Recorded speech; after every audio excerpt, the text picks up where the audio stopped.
ನಮಸ್ತೆ ಎಲ್ಲರಿಗೂ, 2ನೇ ದಿನ ಮೀನಿಲ್ವಾಗೆ ಸ್ವಾಗತ. ಮುಂಜಾನೆ ಬೇಗ ಎದ್ದು ನಾವು ಕಾಶಿ ವಿಶ್ವನಾಥ ಟೆಂಪಲ್ಗೆ ಹೊರಟಿದ್ವಿ. ಕಾಶಿ ವಿಶ್ವನಾಥ ಟೆಂಪಲ್ ಅಂತೂ ನೋಡಲು ಬಲು ಸುಂದರವಾಗಿತ್ತು. ಅಲ್ಲಿ ಇರುವ ಈಶ್ವರಲಿಂಗಕ್ಕೆ ನಾವೇ ತಂದಿರುವ ನಮ್ಮ ಹೂವು, ಬಿಲ್ವಪತ್ರೆ ಇದನ್ನೆಲ್ಲ ನಾವೇ ನಮ್ಮ ಕೈಯಾರೆ ಹಾಕಬಹುದು. ಅಲ್ಲಿಯ ದರ್ಶನ ಅಂತೂ ಪಾವನ.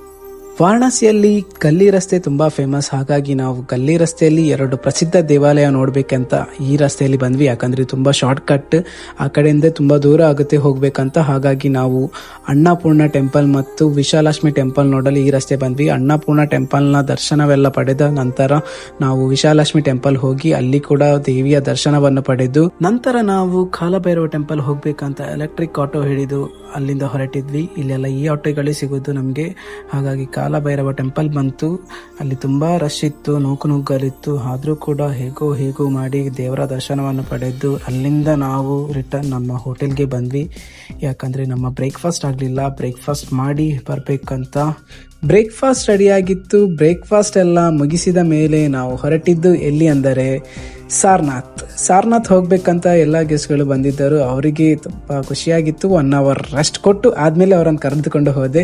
ನೋಡುತ್ತಿರುವಾಗನೇ ನಾವು ಸಾರನಾಥ್ ಬಂದ್ವಿ. ಸಾರನಾಥ್ ಅಂತೂ ಬಲು ಸುಂದರವಾದ ಟೆಂಪಲ್. ಇದು ತುಂಬಾ ಚೆನ್ನಾಗಿತ್ತು, ತುಂಬಾ ಇಷ್ಟವಾಯಿತು ಈ ಟೆಂಪಲ್. ಹಾಗೂ ಇಲ್ಲಿ ಆರ್ಕಿಟೆಕ್ಟ್ ಮಾನ್ಯುಮೆಂಟ್ಸ್ ತುಂಬಾ ಚೆನ್ನಾಗಿ ಕಟ್ಟಿಸಿದರು. ಹಾಗೆ ಟೆಂಪಲ್ ಒಳಗೆ ಹೋದ್ವಿ. ಟೆಂಪಲ್ ಒಳಗಂತೂ ತುಂಬಾ ಪೀಸ್ಫುಲ್ ಆಗಿತ್ತು ವಾತಾವರಣ. ಹಾಗೆ ಅಲ್ಲಿ ದಮೇಕ ಸ್ತೂಪ ಇತ್ತು. ದಮೇಕ ಸ್ತೂಪ ಅಂದ್ರೆ ಅಶೋಕ ಚಕ್ರವರ್ತಿ ಬುದ್ಧನ ನಡೆದುಕೊಂಡ ಹಾದಿಯನ್ನು ಯಾರು ಹೋಗಬಾರ್ದಂತ ದಮೇಕ ಸ್ತೂಪವನ್ನು ಸ್ಥಾಪಿಸಿದರಂತೆ. ಈ ಮರವು ಬೋಧಗಯದಲ್ಲಿ ತಂದ ಗಿಡವನ್ನು 90 ವರ್ಷಗಳಾಗಿದೆ ಈ ಮರಕ್ಕೆ. ಹಾಗೂ ಬುದ್ಧ ತನ್ನ ಶಿಷ್ಯರಿಗೆ ಬೋಧನೆ ಮಾಡಿರುವ ಜಾಗ ಈ ಪ್ರಸಿದ್ಧ ಜಾಗವಾಗಿದೆ. ಹಾಗೂ ಇಲ್ಲಿ ಇರುವ ಸುತ್ತಲನ್ನು ಹೀಗೆ ತಿರುಗಿಸಿದರೆ ಎಲ್ಲರಿಗೂ ಒಳ್ಳೆದಾಗುತ್ತಂತೆ, ಇದು ಜಗತ್ತು ಒಳ್ಳೆದಾಗುತ್ತಂತೆ. ಹಾಗೆ ಜರ್ಮನಿಯವರು ಡೊನೇಟ್ ಮಾಡಿರುವ ಗಂಟೆ ನೋಡಿದ್ವಿ, ಇದು ತುಂಬಾ ಚೆನ್ನಾಗಿತ್ತು. ಅಲ್ಲಿಂದ ನಾವು ಆರ್ಕಿಯಾಲಜಿಕಲ್ ಮ್ಯೂಸಿಯಂ ಸಾರನಾಥ್ ಅಲ್ಲಿದೆ. ನಾವು ಸಾರನಾಥ್ಗೆ ಬಂದ್ವಿ.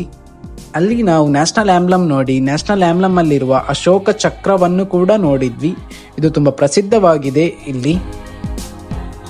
ಹಾಗೂ ಸಾರನಾಥ್ ಅಲ್ಲಿ ಇರುವ 80 ಅಡಿ ಬುದ್ಧನ ವಿಗ್ರಹವನ್ನು ನೋಡಿ ಎಲ್ಲಾ ಗೆಸ್ಟ್ನವರು ಬರುತ್ತಿದ್ದಾರೆ ನೋಡಿ ಬುದ್ಧನ ವಿಗ್ರಹ ನೋಡಿ. ಅವರಿಗೆ ಕೂಡ ತುಂಬಾ ಖುಷಿ ಆಯ್ತು. ತುಂಬಾ ವೆಲ್ ಮೇಂಟೈನ್ಡ್ ಪೀಸ್ಫುಲ್ ವಾತಾವರಣ ಅಂತಾನೆ ಹೇಳ್ಬೋದು.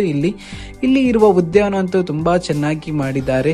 ಹಾಗೂ ಅಲ್ಲೇ ಇನ್ನೊಂದು ಟೆಂಪಲ್ ಇದೆ. ಬುದ್ಧನ ವಿಗ್ರಹವನ್ನು ನೋಡಿದೀವಿ. ಅಲ್ಲಿ ಗೋಲ್ಡನ್ ಕೋಟಿಂಗ್ ಮಾಡಿದರೆ ಬುದ್ಧನ ವಿಗ್ರಹಕ್ಕೆ, ತುಂಬಾ ಚೆನ್ನಾಗಿತ್ತು. ಅಲ್ಲಿಂದ ನಾವು ಊಟ ಎಲ್ಲ ಮುಗಿಸಿದ ಮೇಲೆ ನಾವು ಹೊರಟಿದ್ದು ನಮೋ ಘಾಟ್ ಕಡೆ. ನಮೋ ಘಾಟ್ ನೋಡಲು ಹೋಗಿದ್ವಿ. ನಮೋ ಘಾಟ್ ಅಂತ ನೋಡಲು ತುಂಬಾ ಚೆನ್ನಾಗಿತ್ತು. ತುಂಬಾ ಕ್ಲೀನ್ ವಾತಾವರಣ ಅಂತಾನೆ ಹೇಳ್ಬೋದು.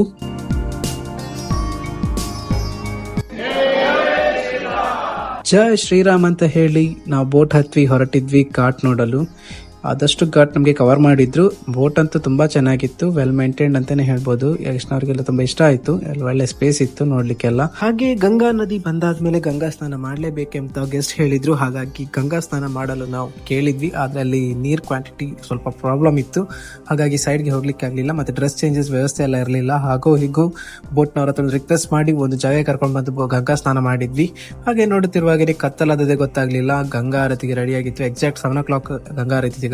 ಇದೊಂದು ಗಂಗಾ ಆರತಿ ನೋಡಲಂತೂ ತುಂಬಾ ಚೆನ್ನಾಗಿ ಕಾದಿರುತ್ತಾರೆ. ಇದೊಂದು ಒಳ್ಳೆ ದರ್ಶನ ಅಂತಾನೆ ಹೇಳ್ಬೋದು. ಗಂಗಾ ನದಿಗೆ ಪೂಜೆ ಮಾಡಿದ್ದನ್ನು ನೋಡುವುದು. ಹಾಗೆ ಹೀಗೆ ಟೈಮ್ ಹೋದದ್ದು ಗೊತ್ತಾಗ್ಲಿಲ್ಲ. ನಮ್ಮ ಘಾಟಿಂದ ನಾವು ಹೊರಟಿದ್ವಿ ರಿಟರ್ನ್ ಬರಲು. ಹೋಟೆಲ್ಗೆ ಬಂದಾದ್ಮೇಲೆ ನೈಟ್ ಡಿನ್ನರ್ ರೆಡಿ ಆಗಿತ್ತು. ಡಿನ್ನರ್ ಎಲ್ಲ ಮುಗಿಸಿದ ಮೇಲೆ ಇವತ್ತಿನ ವ್ಲಾಗ್ ಮುಗಿಸ್ತಿದ್ದೇನೆ. ಇನ್ನು ನೆಕ್ಸ್ಟ್ ವ್ಲಾಗ್ಗೆ ಸಿಗುವ. ಬಾಯ್ ಬಾಯ್.